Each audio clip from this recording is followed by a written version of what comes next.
జనం మొత్తం జగన్కేసేవాళ్ళే. జగన్ గెలుతుడు అనుమానం లేదు. ఆయన పింఛన్లు కానీ మరి మొత్తం ఇప్పుడు వికలాంగులు కానీ ముసిలోళ్ళు కానీ ఆయన కూడా బతుకుతుండ్రు. ఈ కోడళ్ళు పెట్టకపోయినా కొడుకులు పెట్టకపోయినా ఆయన బతికెత్తుండే వాళ్ళని. అందుకే కాబట్టి గ్యారంటీ గెలుతుంది. సిద్ధం అంటే జగన్ కోసం పెట్టేది అది. మొత్తానికి జగన్ అంటే అందరికి అభిమానం. మరి వాళ్ళందరూ రేపు పవన్ కళ్యాణ్ రేపు తొక్కేస్తారు పాతాళానికి. అవి అన్ని ఉత్తకోతలు వాళ్ళు ఊరక అబద్ధాలు చెప్తాను తప్ప ఏది లేదు అంతే.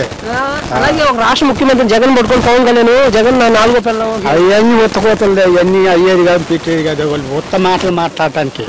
ఆయన వచ్చిందంటే గొడ్లు జీవరాశులు మొత్తం చచ్చిపోతాయి. ఈ తిరిగే జీవరాశులు గొడ్లు వానలు ఉండవు. ఇక్కడ నుంచి నేను బరగొడ్ల దెంగపోయి సంతకి నూతల పడి సంతలు అమ్మిన ఆయన ఉన్నప్పుడు కందికట్ట తిన్నాయి గబ్బాకు తిన్నాయి అది. అందుకని ఆయన వస్తే కరువే అనుమానమే లేదు. నారా లోకేష్ జగన్ పని అయిపోయింది కుర్చీ మాటలు పెట్టి అన్ని ఉత్త కోతలు వాళ్ళు అన్ని అబద్ధాలే. అన్ని అబద్ధాలు చెప్పటమే.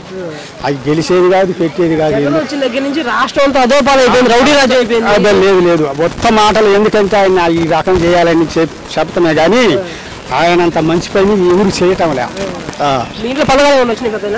నాకు పింఛన్ వస్తుంది. వికలాంగులు పొత్తున్నాయి. పింఛన్ గురించి అని కాదు. నా కొడుకే డబ్బులు కాదండి అరిసినా చేసినా ఆయన ఏ బట్టే తిని బతుకుతున్నా నేను.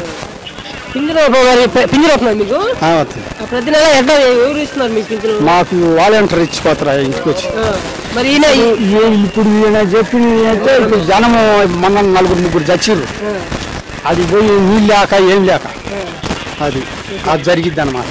మరి ఇదే కాదు ఒక మానవ దృక్పథంలో చూడకుండా ఈ చంద్రబాబు ఈ వాలంటీర్ పని ఇలా తీసేయడం వల్ల ముసలి పరిస్థితి ఎట్లుండదు? మరి ముసలోళ్ళు నడవలేక అల్లాడిపోతున్నారు. ఆడికి పోవాలంటే ఆడి పోయి నిలబడి అల్లాడిపోతారు. వీళ్ళు వాలంటీర్లు వచ్చి ఇంటి ముందులకు వచ్చి బట్టలు నొప్పి ఇచ్చిపోతే ఆ ముసలోళ్ళు లేని వాళ్ళు కూడా బతుకుతున్నారు. మరి చంద్రబాబు నేను వస్తే కూడా వాలంటీర్లు ఉంచుతామని ఉత్తకోతలు అన్ని ఉత్తకోతలు అయ్యేది కాదు పెట్టేది. జగన్ గెలుస్తాడు. జగనే గెలుస్తాడు అనుమానమే లేదు. ఈ ఉండోళ్ళు ఆడోళ్ళు మొత్తం ఆయనకేసేవాళ్ళు.